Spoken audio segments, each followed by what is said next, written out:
Kancil, kerbau, dan buaya. Di suatu hari yang cerah, si kancil tengah berjalan-jalan santai di pinggiran hutan dengan ceria dan gembira. Tiba-tiba saja ia merasa haus. Kancil pun segera mencari sungai terdekat untuk menghilangkan rasa hausnya dengan air yang segar. Sesampainya di sana, Kancil segera minum. Ia begitu senang dapat merasakan kesegaran air sungai tersebut. Namun, mendadak ia mendengar suara rintihan kesakitan. Ia pun segera pergi mencari sumber suara tersebut berasal. Akhirnya Kancil tiba di tempat tersebut yang tidak jauh dari sungai. Ia melihat Pak Kerbau merintih kesakitan. Kakinya tengah digigit oleh buaya.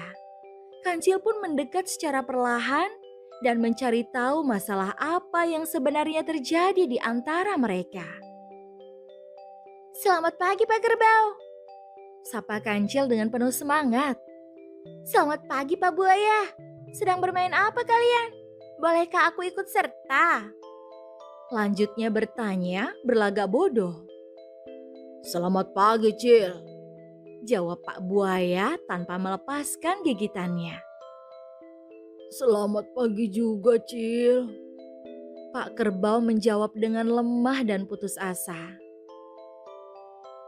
Kami tidak sedang bermain-main. Ini Pak Buaya hendak memakanku. Padahal baru saja aku menolongnya. Tapi sebagai balasan, ia justru menggigit kakiku.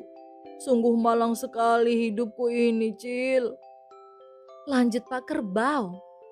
"Tunggu sebentar, aku tidak paham bagaimana maksud kalian," ucap si Kancil. "Coba ceritakan apa yang sebenarnya terjadi. Siapa tahu nanti aku bisa membantu menyelesaikan masalah kalian." Lanjut Kancil. Mendengar perkataan Kancil, Pak Kerbau pun mulai bercerita. Begini, Cil. Tadi saya ke sungai untuk minum. Tiba-tiba saya melihat Pak Buaya yang sedang kesakitan. Dia tertimpa oleh sebatang pohon besar yang tumbang, sehingga terjebak dan tidak dapat melepaskan diri. Karena merasa kasihan, saya pun berusaha menolongnya. Dengan menggunakan tanduk, saya mencoba mendorong kayu itu sehingga dia dapat terlepas. Namun setelah bebas, Pak Buaya langsung menggigit kakiku dan berniat memakanku. Si Kancil manggut-manggut mendengar cerita Pak Kerbau yang malang itu.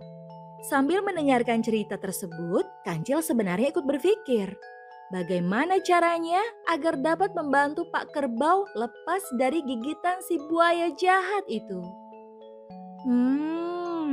Jadi begitu ceritanya. Apakah cerita itu benar Pak Buaya?" tanya si Kancil pada si buaya. Benar itu, Cil. Tapi aku juga tidak bisa disalahkan dong. Aku sudah terjebak selama 3 hari di bawah pohon itu dan tidak makan apa-apa. Aku sangat lapar. Belum lagi sekujur badanku terasa amat sakit. Untunglah Pak Kerbau menolongku. Tetapi bukankah menolong itu harus tuntas? Tidak boleh setengah-setengah. Karena aku sangat lapar, makanya dia harus mau aku makan. Benar begitu bukan, Cil? Kata si buaya berusaha membenarkan tindakannya. "Wah, benar katamu Pak Buaya," balas Kancil. "Berarti kamu tidak salah jika ingin memakan Pak Kerbau. Soalnya menolong itu memang harus sampai tuntas," kata si Kancil. Pak Kerbau pun langsung lemas mendengar jawaban si Kancil yang membela si buaya. Padahal ia berharap si Kancil yang terkenal bijak dan adil mau menolongnya. Sehingga ia dapat terbebas dari gigitan si buaya. Di sisi lain, si buaya sangat senang karena merasa dibela. Hatinya merasa gembira karena sekarang ada yang membela dan membenarkan tindakannya memakan Pak Kerbau. Setelah mendengarkan cerita mereka berdua, Kancil pun memiliki sebuah ide. "Rasa-rasanya cerita kalian benar, namun sulit untuk percaya jika hanya melalui cerita saja. Ada kemungkinan Pak Kerbau berbohong, bukan? Untuk lebih meyakinkan bahwa Pak Buaya yang benar, maka kita harus melakukan reka adegan," kata si Kancil. Maksudmu bagaimana, Cil? Tanya Pak Buaya. "Begini Pak Buaya, Kita harus mengulang kembali kejadian waktu Pak Kerbau menolongmu. Semuanya diulang dari awal kejadian ketika kamu tertimpa pohon dan Pak Kerbau datang untuk menolongmu. Kata Kancil menjelaskan. Maksudnya aku harus melepaskan gigitanku ini lalu kembali ditimpa pohon yang besar itu. Wah, maaf saja, aku tak mau. Nanti ada kemungkinan juga si kerbau malah melarikan diri. Kata buaya keberatan. Tenang saja Pak Buaya, aku akan menjaminnya. Kan aku berada di pihakmu. Dan lagi dengan kakinya yang terluka, mana mungkin Pak Kerbau bisa lari? Sambung Kancil berusaha meyakinkan. Baiklah kalau begitu. Aku setuju. Tapi kamu harus benar-benar menjaganya agar tak melarikan diri. Ungkap buaya setuju. Beres Pak Buaya, serahkan saja semua padaku. Lariku kan lebih cepat daripada Pak Kerbau.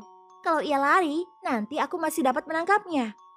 Bagaimana denganmu Pak Kerbau? Apa kamu juga setuju? Tanya Kancil. Pak Kerbau hanya mengangguk lemah. Dia sudah pasrah pada nasib yang akan menimpa. Dia hanya bisa sabar dan hatinya tak henti-henti berharap agar ia terhindar dari kejadian buruk yang kelak terjadi padanya.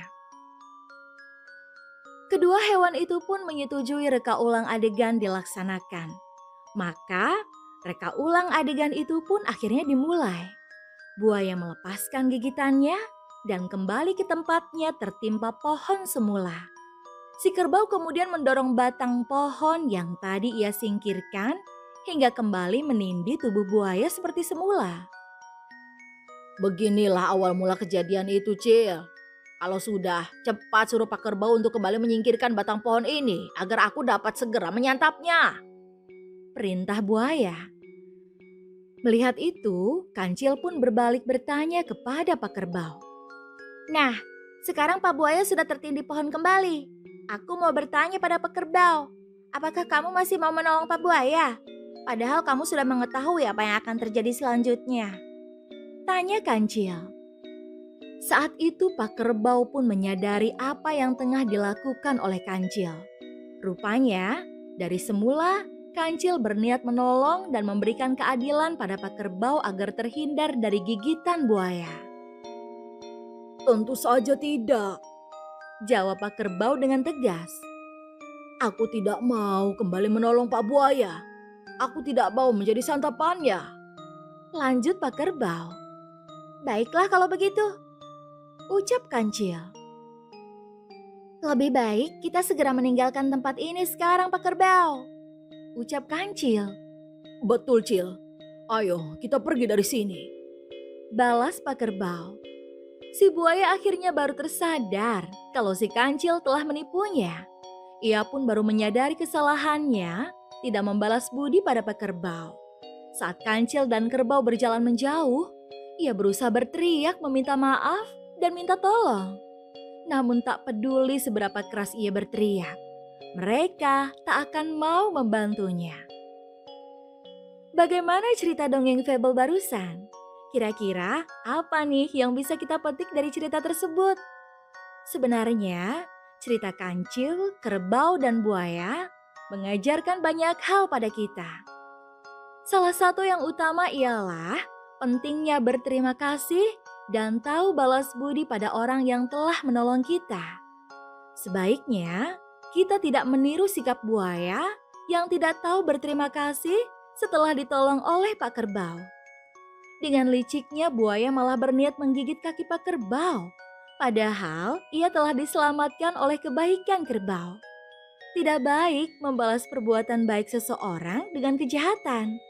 Selain itu, kita juga perlu mencontoh sikap cerdik Kancil ketika dihadapkan dengan persoalan yang berat. Kancil bertindak sangat pintar dengan berpura-pura memihak buaya, karena ia tahu ia tidak akan menang jika melawannya pertama kali.